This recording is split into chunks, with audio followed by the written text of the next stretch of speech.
May mga bagay na hindi mo basta-basta na ikukwento sa umaga. Some stories are meant to be told at midnight in the corner. This is Pixie, and welcome to the Midnight Corner. This is your cozy space for strange stories. Kung may kwento ka, dito ka muna. Hindi ako naniniwala sa multo, pero mahirap i-explain kung bakit araw-araw may TV na tumutunog sa isang unit na wala namang kuryente. Lumipat ako sa isang lumang apartment sa Mandaluyong. Hindi siya mukhang haunted. Ordinaryo lang. 5 palapag, makitid ang hallway, at medyo luma na ang pintura sa pader. Unit 308 ako. Katabi ko ang 307. Sa unang tingin, wala lang. Pero unang beses ko palang pumasok, napansin ko na agad ang Unit 307. Parang sarado sa mundo. Walang name tag. Walang delivery slips. Walang kahit anong tanda na may nakatira. Parang matagal nang hindi ginagalaw. Unang gabi ko, bandang 9 p.m., nag-aayos ako ng gamit. Inarinig ako. TV. Mahina lang. Parang news broadcast. Pagtingin ko sa pader, katabi ng Unit 307, doon nang gagaling. Akala ko guni-guni lang. Pero kinabukasan, narinig ko ulit. Mas malinaw. Minsan may boses ng babae. Minsan may commercial pa. Minsan parang may interview. Ang weird. Kapag lalapit ako sa pinto ng 307, tahimik. Parang wala nangyayari. Isang gabi, tinanong ko yung guard. Kuya, may nakatira ba sa Unit 307? Huminto siya sa pagwawalis. Parang ayaw niyang sagutin. Matagal na pong walang tenant dyan. Sabi ko, vacant lang? Umiling siya. Hindi po vacant. Hindi lang po ginagamit. Kinabukasan, kinausap ko yung maintenance staff. Mas matanda siya. At mukhang may alam siya sa history ng building. Ang sabi niya, may matandang babae po dyan dati. Mag-isa lang. Laging nanonood ng TV, walang bisita, walang kasama. Hanggang isang araw, hindi na siya lumabas. Tumigil siya. Amoy na po bago namin buksan. Simula noon, hindi ko na binaliwala. Pero mas lumala. Minsan, may ilaw sa ilalim ng pinto, may amoy ng pagkain, may footsteps sa loob. Pero ang pinaka-consistent is yung TV sound. Parang routine na hindi natatapos. Isang gabi, lumapit ako sa pinto. Alam ko nang mali ito, pero bakit ginawa ko? Kumatok ako. Walang sagot. Pero hindi tumigil yung TV. Kumatok ulit ako. Tapos may boses na mahina. Sandali lang. Papatapos na. Halos himatayin ako nang marinig yun at dali-dali akong pumasok sa aking kwarto. Lumipat ako after a month. Pero huling gabi ko doon, tumahimik lahat. Akala ko tapos na. Pero paglipat ko sa bagong unit, narinig ko ulit ang TV. Sa loob ng sarili kong unit. Sa condo namin, may batang laging sumasakay sa elevator, pero walang nakakaalam kung sino siya. Lumipat ako sa bagong condo sa Quezon City. Modern, may CCTV, may guards 24/7. Pero unang linggo ko pa lang, napansin ko na yung elevator. May bata, lalaki, mga 6 to 8 years old. Nakatayo lang lagi sa sulok, umiiwas ng tingin, hindi gumagalaw. Akala ko anak ng tenant. Nginitian ko, pero walang reaksyon. Pagkuba ko sa floor ko, nakatingin siya sa akin. Pero saglit lang, tapos umiwas ulit. Kinabukasan, tinanong ko yung guard. May bata pala dito sa building? Sagot niya, wala po. Sabi ko, yung nasa elevator? Tumahimik siya. Anong oras po? Sabi ko, 9 p.m. Bigla siya naging serious. Pinacheck ko yung CCTV. Nandun ako sa elevator pero wala yung bata. Pero nakita ko siyang clear. Sabi ng maintenance, may batang nahulog sa elevator shaft during construction. Hindi na nahanap at hindi na public. And after that, nasa hallway na siya. Nasa lobby, nasa elevator elite. Mas malapit, hindi na siya umiiwas. Isang gabi mag-isa ako sa elevator. Pagbukas, andun siya, nakatingin. At sa unang pagkakataon, ngumiti siya. Araw-araw basa ang hallway ng apartment ko. Pero ang problema, walang naglilinis. Lumipat ako sa isang lumang apartment sa Manila dahil mas mura ang renta at malapit sa trabaho. Hindi siya fancy.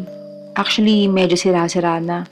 Lumang tile sa hallway, dim na ilaw na laging kumukurap, pader na may crack at lumang paint. Pero okay lang. Sanay naman ako sa ganito. Unang linggo pa lang, napansin ko na agad yung isang pinaka-weird na bagay sa building. Yung hallway. Lagi itong basa. Parang laging bagong map. Hindi siya paminsan-minsan, kundi araw-araw, umaga at gabi. Parehas. Una, inisip ko normal lang. Baka may janitor. Baka may maintenance schedule. Pero isang araw, tinanong ko yung guard sa baba. Kuya, sino naglilinis sa hallway? Tumigil siya sandali. Parang napaisip. Tapos sinabi niya, wala naman pong naglilinis ng ganong oras, sir. Sabi ko, bakit laging basa? Umiling siya. Yan din po ang tanong ng ibang tenants. Isang gabi, bandang 3 a.m., nagising ako sa tunog sa labas. Parang map. Parang may nagwawalis ng tubig. Sumilip ako sa peephole. Tahimik ang hallway. Pero may nakita ako. Isang babae. Nakatayo sa gitna. Nakatalikod. Nakasuot ng puting t-shirt. At may basang sahig sa paligid niya. Nagwawalis. Nanlamig ako. Hindi ako gumalaw. Tapos biglang huminto yung walis. Parang may nakaramdam na may nakatingin. Dahan-dahan siyang lumingon. Pero hindi ko nakita yung mukha niya. Kasi bigla siya naglakad papalayo sa dulo ng hallway. At habang papalayo siya, yung sahig sa likod niya, bumabasa ulit. Parang sinusundan siya ng tubig. Kinabukasan, kinausap ko yung maintenance. Tahimik siya ng kwento ko. Ang sabi niya, may dating janitor po dito. Babae. At masipag. Pero isang gabi, nahulog siya sa hagdan habang naglilinis. Hindi siya agad nakita. Matagal. After that, hindi na lang ang hallway. Minsan, sa tapat ng unit ko. Sa CR. Sa kitchen area. Pero ang pinaka-weird, kahit walang tao, laging basa ang sahig. Parang may routine na hindi natapos. Isang gabi, nagising ulit ako. 3 a.m. Pero ngayon, sa loob na ng unit ko, dahan-dahan, papunta sa kwarto ko. At bago ako pumikit ulit, narinig ko, linisin mo. Lumipat ako kinabukasan. Pero hanggang ngayon kahit saan ako tumira, kapag tahimik ang gabi, parang may tunog pa rin ng huli sa likod ng pinto. Sa condo namin may isang unit na laging lumalabas sa CCTV na walang taong pumapasok pero may gumagalaw sa loob. Lumipat ako sa isang condo sa Makati.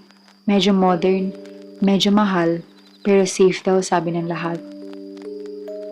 Okay naman kasi may CCTV, May guards every corner. May logbook pa nga sa entrance. Kaya kampante ako nung lumipat ako. Ang unit ko is 512. Tahimik ang floor. Konti lang ang tenants, mostly professionals. Pero may isang unit akong napansin agad. Unit 511. Ang katabi ko. Lagi itong sarado. Laging malinis sa labas. Pero may kakaibang pakiramdam. Parang hindi siya ginagamit pero hindi rin siya abandon. First week ko, napansin ko na may isang routine sa hallway.